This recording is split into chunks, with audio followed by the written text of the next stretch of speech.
Salut, j'espère que vous allez bien. Aujourd'hui, j'ai envie de nommer le fait que je suis un bébé dans la foi, c'est-à-dire que j'ai moins d'1 an de conversion à ce jour. En si peu de temps, j'ai réussi à m'éloigner du Seigneur et à perdre ce qui m'avait été donné. Donc, mon amour pour le Seigneur, le zèle que j'avais, la sensation de chatouillement dans le cœur, ma volonté de lui plaire, etc., ça a fini par s'estomper pour moi. Gloire à Dieu pour ça. Parce que ça me donne l'occasion d'en parler aujourd'hui parce que ça arrive à pas mal de chrétiens. L'ennemi, il est sournois et ce qu'il veut, c'est de nous faire manquer le bateau du royaume pour les cieux. Si on lui laisse des portes d'entrée, il va s'infiltrer petit à petit. C'est pour ça que je dis qu'il est sournois, ça se fait graduellement. Et dès qu'on constate qu'il y a des portes qui s'ouvrent, on doit absolument les fermer au nom de Jésus, au nom de Yeshua. C'est un impératif, on ne peut pas les laisser ouvrir. Je vais donner des exemples de portes d'entrée. Ça peut être des pensées impudiques, tout de suite, toutes sortes de formes qui nous amènent à faire, qui pourraient nous amener éventuellement à faire des actes aussi, à des passages à l'acte. Tout de suite, on doit les chasser au nom de Jésus. On doit refuser catégoriquement de poursuivre dans ces pensées-là. Et si c'est difficile, on prie. Hein? On se met à prier, Seigneur, qui nous aide et qui enlève ces pensées de notre tête-là. Normalement, on a l'autorité de chasser ce type de pensée-là. Mais si ça revient constamment, ça se peut que ça revienne. Hein? On va être réattaqué jusqu'à temps qu'à un moment donné, l'ennemi s'épuise parce qu'on tient. Hein? On persévère dans le refus catégorique de ces pensées-là. Ça peut être aussi des pensées de jugement ou de critique envers les autres. Tout de suite, même chose, on doit chasser au nom de Jésus et refuser catégoriquement, encore une fois. Même principe, parce que ça, on peut se laisser aller. Ouais, mais si on se justifie que ce soit correct de faire ça, c'est pas correct. On doit pas les laisser aller. Et la Bible le dit, on doit bénir nos ennemis ou les gens qui nous font travailler pour nous. Hein, des fois, ça nous aide aussi, ça nous fait voir nos mauvais travers. Fait que ça peut être des très bons outils pour les gens avec qui on a des défis, là, j'aime ça appeler des défis, à surmonter. Ça nous aide à nous améliorer aussi et à tendre vers la sanctification par nos réactions. Encore une fois, c'est dans la prière, c'est dans la connexion avec Dieu. Il ne faut jamais hésiter de demander de l'aide à Dieu. Il aime ça. Hein? Ça démontre notre humilité quand on demande de l'aide au Seigneur. Ça peut être aussi des pensées de convoitise, vouloir ce que l'autre a. La convoitise, ça peut être aussi à caractère sexuel, là, mais là, je parle plus, vu que j'ai parlé des pensées impudiques, là, je parle plus de vouloir ce que l'autre a. Peu importe ce que c'est, ça peut être le succès, la beauté, l'onction que quelqu'un a, les dons spirituels, la richesse, la popularité, etc. Aussi, on chasse au nom de Jésus.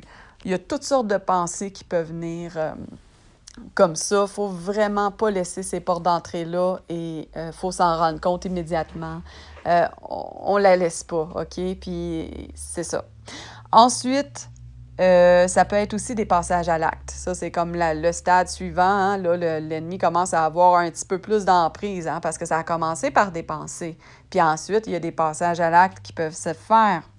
Dans mon cas, le risque que j'aurais, ça serait l'alcool. J'ai été guérie lors de ma conversion de mon ivrognerie. Hein? Je pense que dans la Bible, le terme, c'est ivrognerie. Ils ont rendu ça comme une maladie, l'alcoolisme. Et je m'interdis formellement en tout temps, en toute occasion, de toutes les façons de boire sous toute forme que ce soit de l'alcool.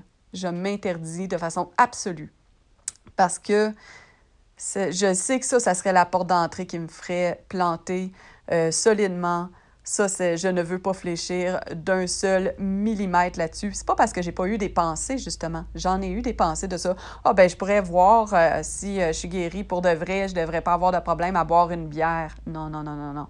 Je ne prendrai même pas le risque. Peut-être que je pourrais, mais je ne veux pas prendre le risque parce que je sais que c'est une porte d'entrée, c'est un péché que je faisais par le passé et d'aller dans ce...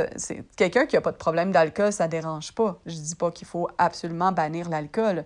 C'est ceux qui ont un problème d'alcool ne devraient pas prendre ce risque-là parce que c'est facile. Après ça, tu commences un verre. Ensuite, tu en prends un deuxième, puis un troisième.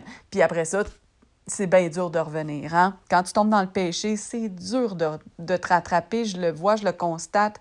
J'ai eu des témoignages de ça, de personnes de plus anciens dans la foi.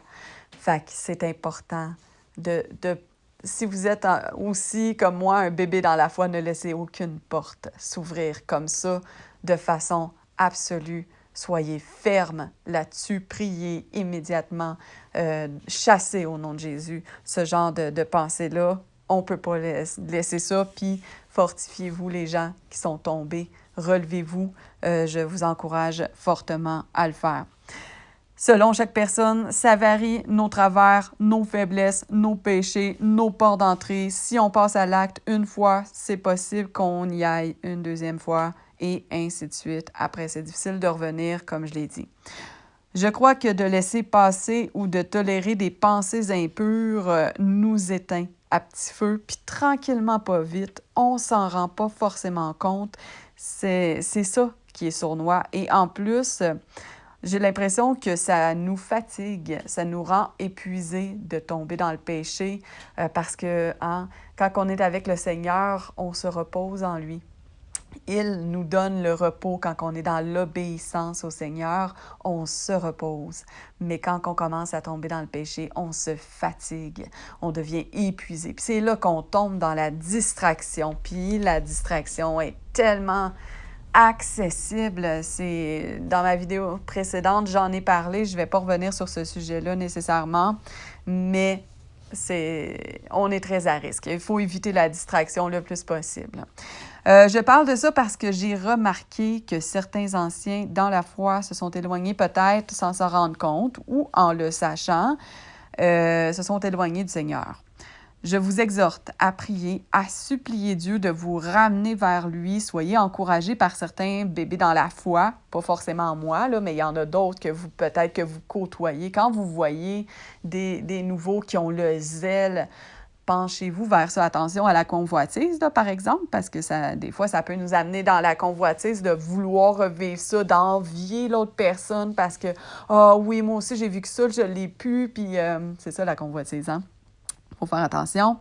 Et soyez fortifiés en les voyant. Rendons gloire à Dieu. Et puis, justement, d'être à proximité des bébés zélés, ça peut être très intéressant aussi. Dieu, il est vivant, il agit encore et il peut agir avec puissance. Encore une fois, dans votre vie, repentez-vous et revenez à lui. J'ai supplié Yeshua de me faire revivre les premiers temps de ma conversion, vu que c'était parti, parce que j'ai laissé des portes d'entrée à des pensées. Je ne suis pas allée dans le péché nécessairement, mais j'ai laissé quand même des pensées obscurcir la grâce que j'avais eue. Et je ne veux plus que ça se reproduise. Je ne veux plus me laisser distraire non plus par quoi que ce soit ou par qui que ce soit, au nom de Jésus. Et il me l'a accordé. Je revis ça présentement. Alléluia! Le Seigneur est bon. Soyez fortifiés, encouragés et surtout, s'il vous plaît, relevez-vous. Au nom de Jésus, Dieu est bon, il vous aime. Amen. Soyez bénis.